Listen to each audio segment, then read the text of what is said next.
So I got the cake, got the pink rosé. Really, if you just think of like a strawberry bubblegum and fruit punch mix, that's what it smells like. Really beautiful colors coming off it. A lot of pinks, purples, a lot of orange hairs. Nice and dense, nice and frosty.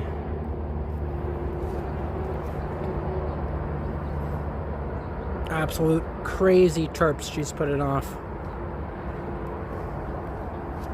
So yeah, we got pink rosé, we got cake, a little smaller. This is far behind. Definitely need at least a month and a half on this still. I'd say, I don't know, give or take another month or 3 weeks in that range on the Oreos. She's looking phenomenal. Great color, super frosty. Basically black. So I got the Oreo blizzards right here. You can just tell all that purple. You can really see the contrast. And then I got this sativa. It is so far behind.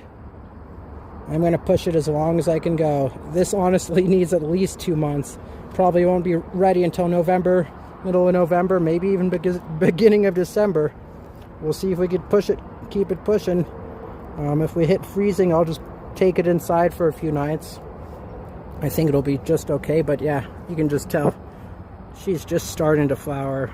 I don't know, I'd say 2 weeks of flower. She's been flowering forever, and she's just starting.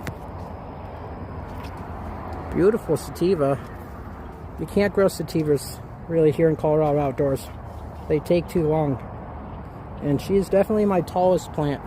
I thought the pink rosé was, but I realized pink rosé has around 3-inch height advantage on wheels.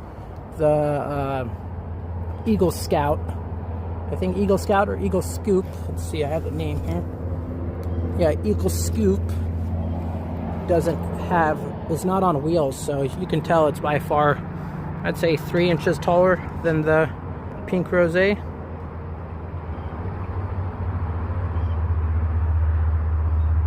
Absolutely beautiful grow this year.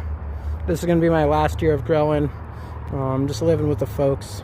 They want to have their, you know, spacious balcony, not have all these plants everywhere. It makes sense.